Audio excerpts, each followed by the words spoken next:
Watch and learn. So today I wanted to discuss Harmony Korine's novel. There's a word that it's going to be hard to wrap yourself around in regards to this. A Crackup with the Race Riots. Now I know up until this point I've done a number of music reviews and pretty much no book reviews, but there are a ton of books that I love and I do want to cover them all here as well. So for the people who care about the music, you're not going to care about this.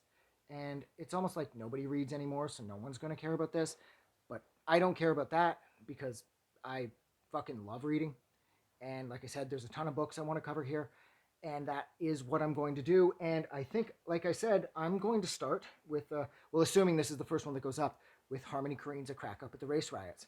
Now, this is the Drag City re-release. I don't have the original one that he released back in the 90s. That was a little before my reading heavy books time. Heavy. This isn't even a novel. I don't even know what the hell this is, really. Because traditionally, you'll notice, like, some pages, like, I mean, you know, there you go. There's a couple pages from the book there. Sometimes there's barely 5 words to a page. And it is the most... It does prove that Harmony Korine is a genius, like, through and through. And, oh yeah, for the people who don't know who Harmony Korine is, Harmony Korine is the writer-director behind Gummo. He wrote Kids, Larry Clark's first movie. He wrote and directed Julie and Donkey Boy, all the way up. I think his most current is The Beach Bum with Matthew McConaughey. He did Spring Breakers with Selena Gomez. This was written during his Gummo / Julie and Donkey Boy days, and it fits right in with those two films when you think about it. This, you can't call it a book. It's more like a collection of random writings packaged together. And it's just so random. There's a number of suicide notes with space for a person to sign at the end. So if you decide to kill yourself, you could use one of these, I suppose. And they are just about as random as you would think. There are Hair Between Your Toes, Mama's a Bleeder. And it's a phone conversation between two people named Sydney and Temple. I saw your girlfriend at the airport. Oh yeah? Is she Italian? No, she's from Cairo. She's a direct descendant of King so-and-so. She looks a little like Loretta Lynn. What's her name? And on this goes for roughly half a page.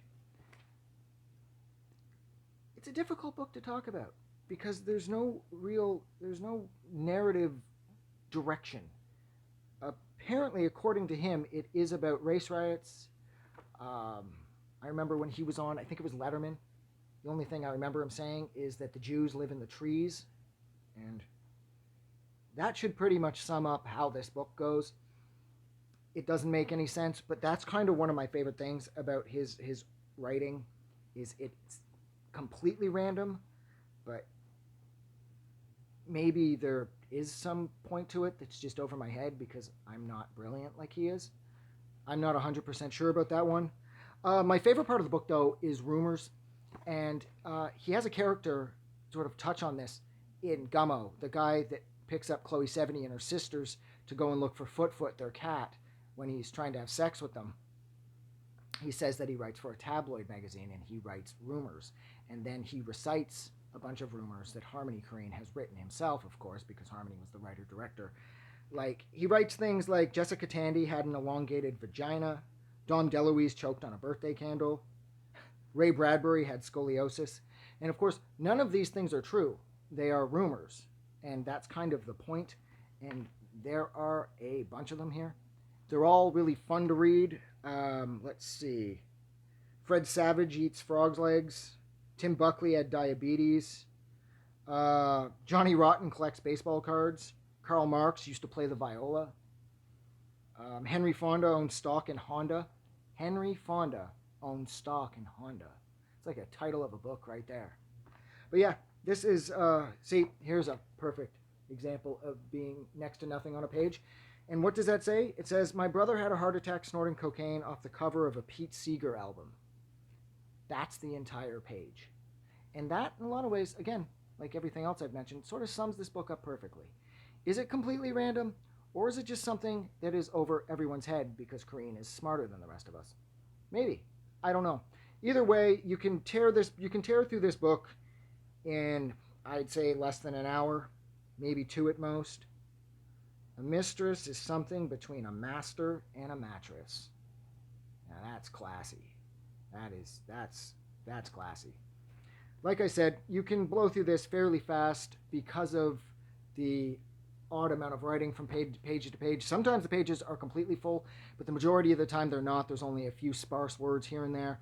And it's really entertaining. It doesn't make a whole lot of sense.